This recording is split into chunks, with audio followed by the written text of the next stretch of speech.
2024 লোকসভা নির্বাচন নিয়ে প্রত্যেকটি রাজনৈতিক দলই শেষ বেলার প্রস্তুতি নিচ্ছে। এখনও নির্বাচনের দিনক্ষণ কমিশনের পক্ষ থেকে কিছুই ঘোষণা করা হয়নি।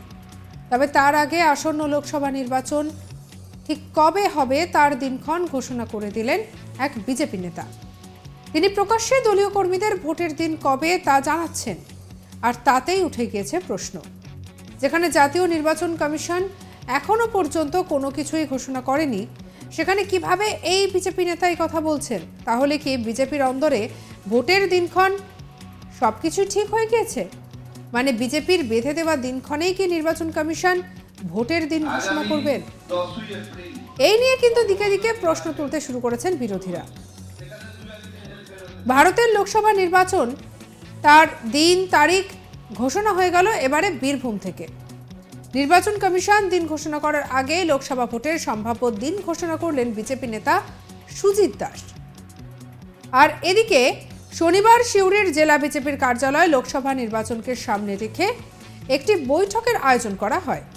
আর সেখানে বিজেপি নেতা সুজিত দাস কর্মীদের উদ্দেশ্যে বলেন, আমরা যতটুকু খবর পেয়েছি আগামী 10ই এপ্রিল থেকে 15ই মের মধ্যে লোকসভা নির্বাচন।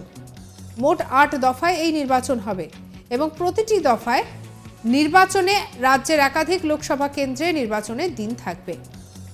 তবে 2-1 দিনের হেরফেরও হতে পারে।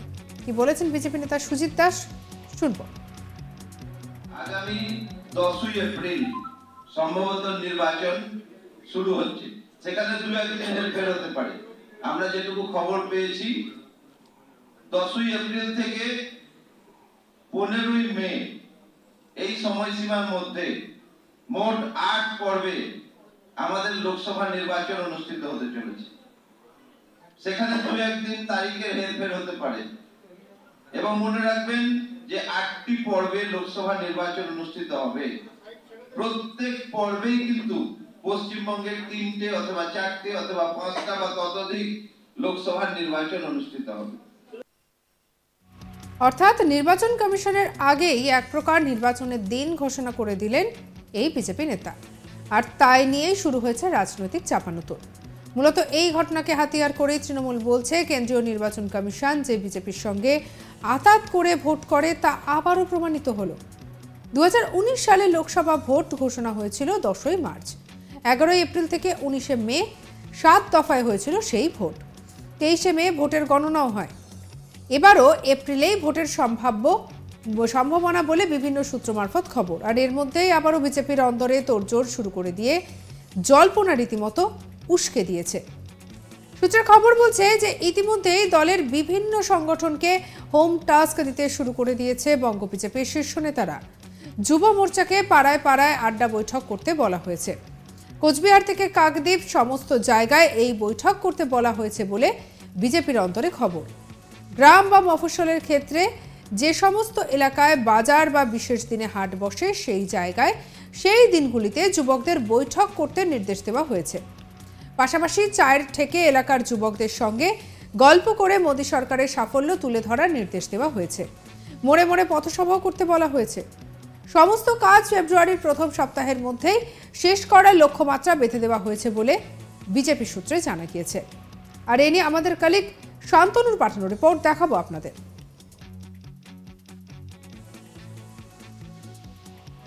দেশের লোকসভা নির্বাচন, আর সেই নির্বাচনের দিনক্ষণ তারিখ পর্যন্ত ঘোষণা হলো বীরভূম থেকে।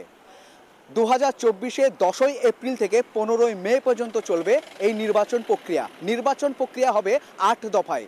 এমন ঘোষণা কিন্তু করেছে কে? জাতীয় নির্বাচন কমিশন না, ঘোষণা করেছে বীরভূম থেকে দাঁড়িয়ে ভারতীয় জনতা পার্টির নেতৃত্ব সুজিত দাস। কে এই সুজিত দাস? বিজেপি সূত্রে খবর পাওয়া গেছে বীরভূম লোকসভা কেন্দ্রের বিজেপির ইনচার্জ হচ্ছেন এই সুজিত দাস। আর এই মন্তব্যের পর রাজনৈতিক পারদ কিন্তু তুঙ্গে, যেখানে বাম এবং তৃণমূল দুই রাজনৈতিক দল কিন্তু ভারতীয় জনতা পার্টিকে কটাক্ষ করতে পিছু পা হচ্ছে না। তারা বলছেন যে ভারতীয় জনতা পার্টি এবং জাতীয় নির্বাচন কমিশনের একটি আতাত রয়েছে, আর এই আতাতের জন্যই তাদের এই নির্বাচন প্রক্রিয়ার ঘোষণা করার সাহস দেখাচ্ছে, এমনটাই বিস্ফোরক মন্তব্য করছে। অপরদিকে বাম নেতৃত্ব বলছে যে রাজ্যে নির্বাচন হলে যে রাজ্যে নির্বাচন কমিশন রয়েছে তাকে নিয়ন্ত্রণ করে তৃণমূল কংগ্রেস। অপরদিকে জাতীয় নির্বাচন কমিশনকে নিয়ন্ত্রণ করছে ভারতীয় জনতা পার্টি। এই বিস্ফোরক মন্তব্য কিন্তু বুমেরাং হয়েছে বীরভূম জেলা থেকে। বীরভূম থেকে শান্তনু হাজরা, আজ তাক বাংলা। তবে স্বাভাবিকভাবেই এই বিষয়টা নিয়ে যে রাজনৈতিক মহলে শোরগোল পড়ে যাবে তা বলাই বাহুল্য, কারণ এখনো পর্যন্ত ভোট কবে হবে তা নিয়ে কোনো চূড়ান্ত দিনক্ষণ জানা যায়নি। কখনো জানা গেছে ভোট হবে মার্চ মাসে, কখনো আবার বলা হচ্ছে ফেব্রুয়ারি কিংবা এপ্রিলে হবে। তবে এই সমস্ত কিছুর মধ্যে এইভাবে দিন কি করে তিনি বলে দিলেন তা নিয়েই উঠছে প্রশ্ন। 24 লোকসভা নির্বাচন নিয়ে প্রত্যেকটি রাজনৈতিক দলই যখন একেবারে শেষ বেলার প্রস্তুতি নিচ্ছে, এখনও নির্বাচনের দিনক্ষণ কোনো কিছুই কমিশনের পক্ষ থেকে ঘোষণা করা হয়নি। তার আগে আসন্ন লোকসভা নির্বাচন ঠিক কবে হবে তার দিনক্ষণ ঘোষণা করে দিয়ে শোরগোল ফেলে দিয়েছেন এই বিজেপি নেতা। তিনি প্রকাশ্যে দলীয় কর্মীদের ভোটের দিন কবে তা জানিয়েও দিয়েছেন, আর তাতেই উঠে গিয়েছে প্রশ্ন। যেখানে জাতীয় নির্বাচন কমিশন এখনো পর্যন্ত কোনো কিছুই ঘোষণা করেনি, সেখানে কিভাবে এই বিজেপি নেতা কথা বলছেন? তাহলে কি বিজেপির অন্দরে ভোটের দিনক্ষণ সবকিছু ঠিক হয়ে গিয়েছে? মানে বিজেপির বেঁধে দেওয়া দিনক্ষণেই কি নির্বাচন কমিশন ভোটের দিন ঘোষণা করবেন? এই নিয়ে প্রশ্ন উঠতে শুরু করেছে দিকে দিকে। ভারতের লোকসভা নির্বাচনের দিন তারিখ ঘোষণা হয়ে গেল, এবারে বীরভূম থেকে এই বিষয়টাও সামনে এসেছে। নির্বাচন কমিশন দিন ঘোষণা করার আগে লোকসভা ভোটের সম্ভাব্য দিন ঘোষণা করলেন বিজেপি নেতা সুজিত দাস। শনিবার সিউড়ির জেলা বিজেপির কার্যালয়ে লোকসভা নির্বাচনকে সামনে রেখে একটি বৈঠকের আয়োজন করা হয়, আর সেখানেই বিজেপি নেতা সুজিত দাস কর্মীদের উদ্দেশ্যে এই বক্তব্য রাখেন।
চলুন আরো একবার শুনে নি ওই বিজেপি নেতা ঠিক কি বলেছেন।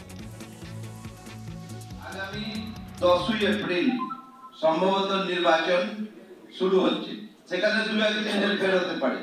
আমরা যেটুকু খবর পেয়েছি 10ই এপ্রিল থেকে 15ই মে এই সময়সীমার মধ্যে মোট 8 পর্বে আমাদের লোকসভা নির্বাচন অনুষ্ঠিত হতে চলেছে।